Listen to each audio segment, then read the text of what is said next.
बिस्मिल्लाहिर्रहमानिर्रहीम। Physics second year national book foundation chapter number 21, chapter name quantum physics, topic name electromagnetic waves. इंतहाई अहम chapter, इंतहाई अहम topic हम स्टार्ट करने जा रहे हैं। टॉपिक का नाम इलेक्ट्रोमैग्नेटिक वेव्स। वेव्स के बारे में बिला ताखीर तमहीद हम स्टार्ट करते हैं। और हमें पता है वेव्स की जो बेसिक दो टाइप्स होती हैं, एक आपके पास है मैकेनिकल वेव्स, जिसके बारे में क्लास 10th में भी पढ़ के आ चुके थे, और दूसरी टाइप है इलेक्ट्रोमैग्नेटिक वेव्स, जिसके बारे में हमने क्लास 10th में पढ़ा था। अब ऐसा है, मैकेनिकल वेव्स उस किस्म की वेव को कहा जाता है waves which need medium for their propagation, wave which need medium for their propagation. Propagation का मतलब प्रोपोगेट करना, आगे ट्रांसफर होना या शो होना किसी चीज का, उसको हम मैकेनिकल वेव्स का नाम देते हैं। ऐसी वेव्स जिसको एक मीडियम चाहिए होता है कि बॉडी आगे जो ना ट्रांसफर आपको प्रोपोगेट कर सके। जैसे लाइक आपके इसके पास एग्जांपल आपके पास मौजूद है साउंड वेव्स की। देखें, इस कमरे में ना अगर मैं वैक्यूम क्रिएट कर दूं, तो आप मेरे कान के पास बैठे हों या आप मेरे मुंह के पास बिल्कुल मैं चीखूं चिल्लाऊं ना, बॉडी यहाँ पे एयर मौजूद नहीं होगी तो मेरी आवाज आपको नहीं आनी। इसी देखा आपने देखा होगा, एस्ट्रोनॉट खला में जाते हैं, आप अक्सर यूट्यूब पे वीडियोस देखते हैं, तो वो एक दूसरे को जब मतलब बोल रहे होते हैं तो उनको आवाज नहीं आ रही होती। वजह यही है कि वहां पे एयर नहीं होती, वैक्यूम क्रिएट हुई हुई होती है, और जब जहाँ पे वैक्यूम है वहां पे साउंड ट्रांसफर नहीं होती। और बेसिकली मैकेनिकल वेव्स की एक अच्छी एग्जांपल है जिसका नाम आपके पास साउंड वेव्स है। और इलेक्ट्रोमैग्नेटिक वेव्स कौन सी है? Waves which do not need, which don't need medium for their propagation. ऐसी वेव्स जिनको मीडियम की जरूरत नहीं होती, ये प्रोपोगेट हो जाती हैं। इस तरह की वेव्स को हम इलेक्ट्रोमैग्नेटिक वेव्स कहते हैं। और इसकी जो बेस्ट एग्जांपल आपके पास मौजूद है वो लाइट वेव है। लाइट की इतनी अच्छी और इतनी इंपॉर्टेंट एग्जांपल जिसको हमने इस चैप्टर में ब्रीफ करना है या डिस्क्राइब करना है, बेसिकली वो लाइट है। ठीक हो गया। और अकॉर्डिंग टू न्यूटन, ये याद रखें, लाइट के बारे में डिसाइड नहीं हुआ था 1864 से। मैक्स प्लैंक उससे मैक्सवेल इक्वेशन से पहले पहले ये डिसाइड नहीं था कि लाइट की नेचर क्या है। ठीक है, मैक्सवेल से पहले ये बातें डिसाइड नहीं हुई थी कि लाइट की नेचर क्या है। तो जो न्यूटन था ना, न्यूटन ने कहा कि light is a stream of particles. ठीक है जी, लिखिएगा इस बारे में। According to Newton, according to Newton, Newton साहब के बकौल light is a stream of particles. Newton साहब ने कहा जी light basically stream of particle है। But according to Huygens, Huygens के बकौल, हाइजीन के बरक्स, हाइजीन के मुताबिक, ठीक है, according to Huygens light is a wave.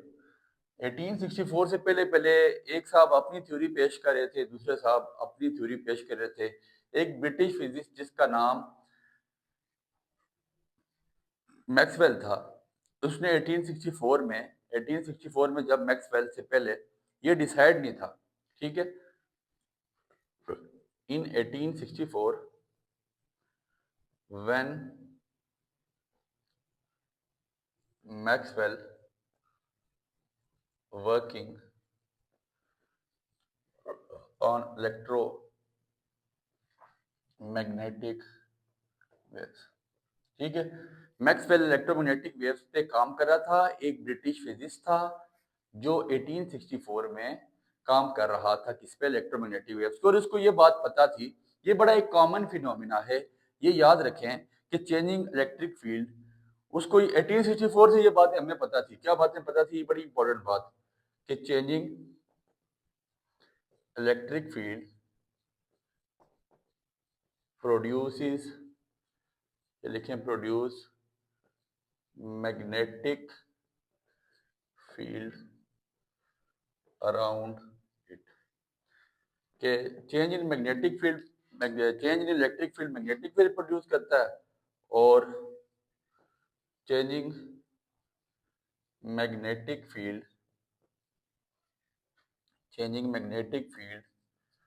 Produce electric, इसको अभी डायग्राम बना के आपको समझाते हैं। इलेक्ट्रिक फील्ड अराउंड इट, ये बातें हमें मैक्सवेल से पहले ही पता थी। 1864 से पहले ये बातें पता थी कि changing electric field produce magnetic field around it और changing magnetic field produce electric field around it. अब मैक्सवेल साहब इस पे काम कर रहे थे। मैक्सवेल साहब ने क्या किया, ये एक्स एक्सिस था, ये आपके पास एक्स एक्सिस, ये वाई एक्सिस, और इसके यहाँ पे डायगोनल में इसके आप कह सकते हैं परपेंडिकुलर में वाई के एक जेड एक्सिस था।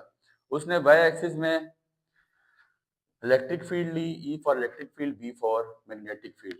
अब उस पर काम कर रहा था। वो क्या काम कर रहा था, उसने कहा चेंजिंग इलेक्ट्रिक फील्ड में जो चेंज है produce magnetic field around it, तो वो मैग्नेटिक फील्ड पैदा करता है। जैसे चेंजिंग इलेक्ट्रिक फील्ड का क्या मतलब है, मैं ये ब्रेक डार्क मार्कर से इलेक्ट्रिक फील्ड बनाने जा रहा हूँ।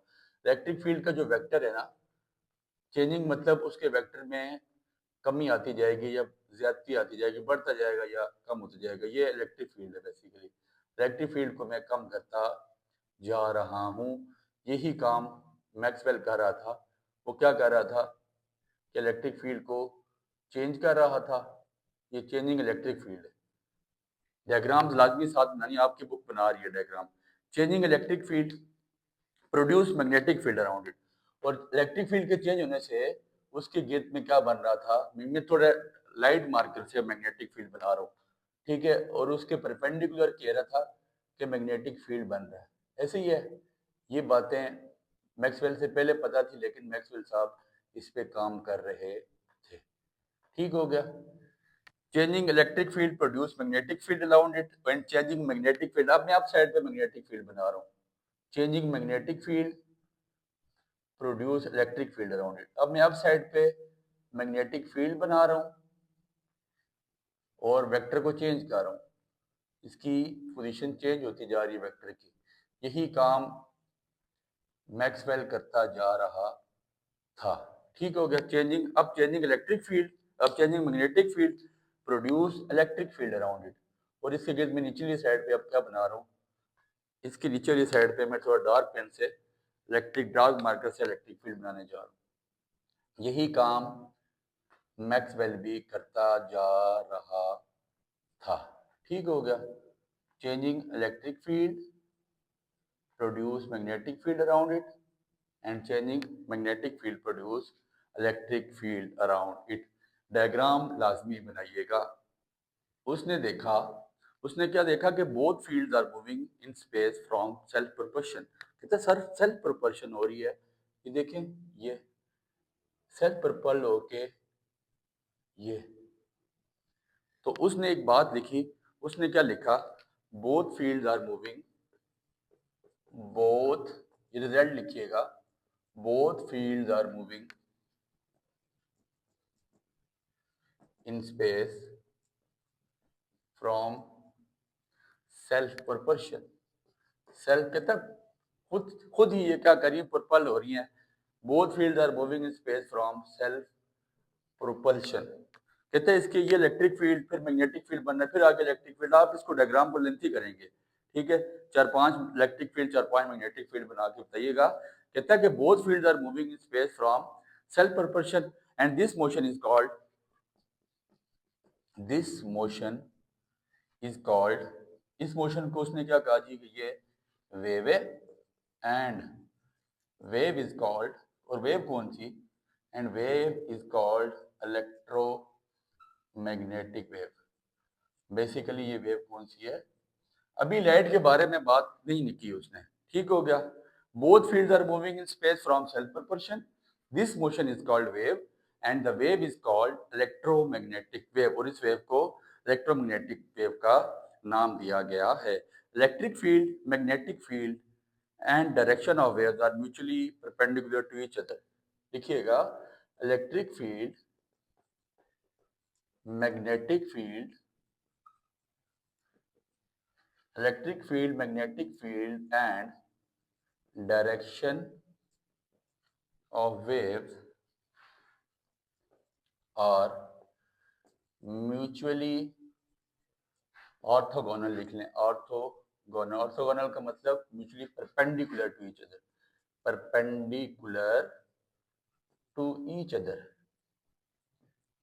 ठीक है, ये देखें ना, इलेक्ट्रिक फील्ड बन रहा है इलेक्ट्रिक फील्ड के परपेंडिकुलर जेड एक्सिस में। जेड एक्सिस बेसिकली ये देखें, ये आपके पास वाई एक्सिस है, ये आपके पास जेड एक्सिस है, ये इस तरह बना हुआ है। अब डायग्राम जो व्हाइट बोर्ड पे बनती है, आपकी बुक पे तो अच्छी करके बनी हुई है, व्हाइट बोर्ड पे इस तरह नहीं बनती। आपको लग रहा होगा यार कि आपस में ये एंटी पैरेलल जा रहे हैं, बट ऐसा नहीं है। ये जेड एक्सिस ऐसे बन रहे हैं और एक दूसरे के परपेंडिकुलर बना रहे हैं। तो यही बात उसने लिखी कि electric field, magnetic field and direction of waves are mutually orthogonal, मतलब परपेंडिकुलर टू ईच अदर। फिर इसके बाद इसको जरा रेज कीजिएगा, जगह हमारे पास कम पड़ गई है, इसको रेज कीजिए ताकि टॉपिक को वाइंड अप करें। छोटा सा टॉपिक था, मैंने एक्स्ट्रा इन्फॉर्मेशन, एक्स्ट्रा चीज़ें आपको बता दी।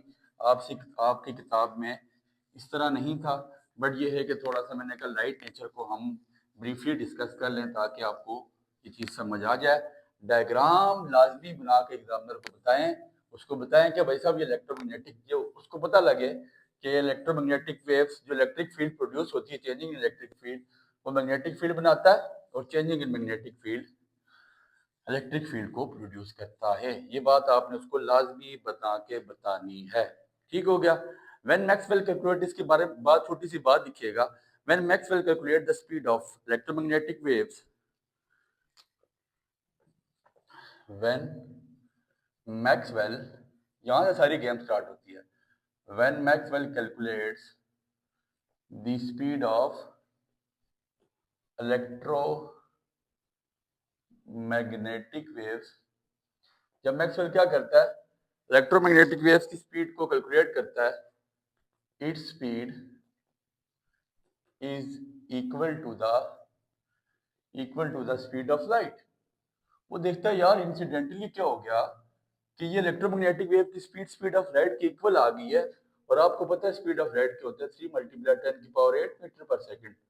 मैक्सवेल ने अपनी इक्वेशन में भी ये बातें बताई, और मैक्सवेल की इक्वेशन क्वांटम फिजिक्स के लिए, एक सोचें कि आप, उसने एक बेस प्रोवाइड की थी। बेसिकली तो चले प्लैंक क्वांटम थ्योरी के बारे में कहा जाता है, लेकिन मैं ये समझता हूँ कि मैक्सवेल ने स्पीड ऑफ लाइट, जब स्पीड ऑफ इलेक्ट्रोमैग्नेटिक वेव्स को कैलकुलेट किया, तो उसने इंसिडेंटली देखा यार कि ये स्पीड ऑफ लाइट की इक्वल है। तो उसने क्या कहा, लाइट इज इलेक्ट्रोमैग्नेटिक वेव। तो उसने बिना झिझक की बात बोल दी। हाइजीन ने कहा था ये वेव है, लेकिन उसने कहा light is an electromagnetic wave. तो ये मैक्सवेल ने हमें बताया जी भाई साहब, जो आपके पास लाइट है, बेसिकली ये क्या चीज है, light is an electromagnetic wave because its speed is equal to the speed of light, because its speed is equal to the speed of light. फिर उसने कहा भाई साहब इसकी जो स्पीड है, स्पीड ऑफ लाइट के इक्वल है। ठीक है, जब उसने ये बात देखी कि यार इसकी स्पीड ऑफ लाइट की इक्वल है, तो फिर उसने कहा light is an electromagnetic wave. फिर इसमें कोई शक नहीं है कि लाइट बेसिकली इलेक्ट्रोमैग्नेटिक वेव्स है, और इस काम का सेहरा मैक्सवेल के सर जाता है, जिसने हमें बताया कि लाइट बेसिकली इलेक्ट्रोमैग्नेटिक वेव है। और आपकी बुक इसकी कुछ टाइप्स लिख रही है, आप भी अपने पास नोट डाउन कर लें। Types of electromagnetic waves, types of electromagnetic waves. और वो आपकी बुक टाइप किस हिसाब से लिख रही है, उस वो वेव पहले लिख रही है जिसकी वेवलेंथ सबसे ज्यादा है। तो हम भी ऐसे लिखते हैं, रेडियो वेव्स, सबसे पहले सबसे ज्यादा वेवलेंथ किसकी होती है, रेडियो वेव्स की। फिर आपके पास माइक्रो, इसी तरह आप भी लिखिएगा, रेडियो वेव्स की होती है सबसे ज्यादा, फिर माइक्रोवेव्स की, फिर इंफ्रारेड की, इंफ्रा रेड वेव्स, फिर आपके पास विजिबल वेव, विजिबल जो आपको लाइट की सूरत में, लाइट पार्टिकल्स की सूरत में आपको लाइट जो नजर आ रही होती है। फिर सबसे ज्यादा वेवलेंथ, मतलब चौथे नंबर पर वेवलेंथ उसकी होती है। फिर उसके बाद अल्ट्रा वायलेट, ये सारी इलेक्ट्रोमैग्नेटिक वेव्स की टाइप्स हैं, like ultra violet waves, ultra violet. फिर इसके बाद आपके पास जो 6वें नंबर पे जिसकी वेवलेंथ होती है, वो है आपके पास एक्स रेज, एंड फिर 7वें नंबर पे आपके पास गैमा रेज। ये 7 के 7 टाइप्स इलेक्ट्रोमैग्नेटिक वेव्स की हैं। टाइप्स ऑफ इलेक्ट्रोमैग्नेटिक वेव, सबसे पहले radio waves, microwaves, infrared waves, visible waves, violet waves, ultraviolet waves, X rays and gamma या गैमा रेज। ठीक हो गया। और ये बेसिकली लिखी किस लिए गई है कि ये नीचे से ऊपर ना, नीचे से ऊपर इसकी वेवलेंथ बढ़ती है। वेवलेंथ जहाँ मतलब सबसे ज्यादा वेवलेंथ आपके पास रेडियो वेव्स की है, उससे कम माइक्रोवेव्स की है, उससे कम इंफ्रारेड वेव्स की है, उससे कम विजिबल वेव्स की वेवलेंथ है, फिर उससे कम अल्ट्रावायलेट की, फिर उससे कम एक्स रेज की, और फिर उससे कम गामा रेज की। ठीक है। अब आपको एक रिलेशन में बढ़ा के आया था कि frequency is inversely proportional to the wavelength. हमें पता है जितनी जिसकी वेवलेंथ कम होती है उतनी उसकी फ्रीक्वेंसी ज्यादा होती है। ये बात याद रखिएगा, जितनी जिस वेव की वेवलेंथ ज्यादा है, वेवलेंथ कम है, उतनी फ्रीक्वेंसी ज्यादा है, जितनी वेवलेंथ ज्यादा है उतनी फ्रीक्वेंसी कम होगी। और हमें एक और रिलेशन भी पता है कि energy is directly proportional to the frequency. जितनी जिसकी फ्रीक्वेंसी ज्यादा होगी उतनी उसकी एनर्जी ज्यादा होगी, जितनी जिसकी फ्रीक्वेंसी कम होगी उतनी उसकी फ्रीक्वेंसी एनर्जी कम होगी। तो सादे से लफ्जों में, अगर इलेक्ट्रोमैग्नेटिक रेडियो वेव्स की आपके पास वेवलेंथ सबसे ज्यादा है तो इसकी फ्रीक्वेंसी सबसे कम है, और अगर फ्रीक्वेंसी सबसे कम है तो एनर्जी सबसे कम होगी। और अगर आपके पास गैमा रेज की जो वेवलेंथ है वो सबसे कम है तो फ्रीक्वेंसी सबसे ज्यादा होगी, और अगर फ्रीक्वेंसी सबसे ज्यादा है तो एनर्जी आपके पास गैमा रेज की सबसे ज्यादा होगी। और इनकी सारों की स्पीड एम्प्टी स्पेस में सेम होती है। ये सब साथ की साथ वेव्स जो एम्प्टी स्पेस में या वैक्यूम में आपके पास ट्रेवल करती हैं with same speed and speed of light which is equal to 3 cross 10 की पावर 8 मीटर पर सेकंड। और मैक्सवेल के साथ ये सेरा जाता है, उसने बताया कि लाइट इज इलेक्ट्रोमैग्नेटिक वेव्स। इसमें 2-3 एमसीक्यूज आपके बन गए। 1864 की डेट याद रखें, मैक्सवेल का कारनामा याद रखें, टाइप्स ऑफ इलेक्ट्रोमैग्नेटिक वेव याद रखें। तो इसको याद रखने का एक खुद से कोड एक बना ले, RMI VUXG। R for radio, M for micro, F for infrared, V for visible, U for ultraviolet, X for X rays and G for gamma rays. ये याद रख लें, कोड खुद से बना लें। जितनी वेवलेंथ ज्यादा उतनी फ्रीक्वेंसी कम, जितनी फ्रीक्वेंसी कम उतनी एनर्जी कम, जितनी फ्रीक्वेंसी ज्यादा उतनी एनर्जी ज्यादा। उम्मीद है टॉपिक आपको समझ आया होगा, दुआओं में याद रखिएगा। बहुत शुक्रिया।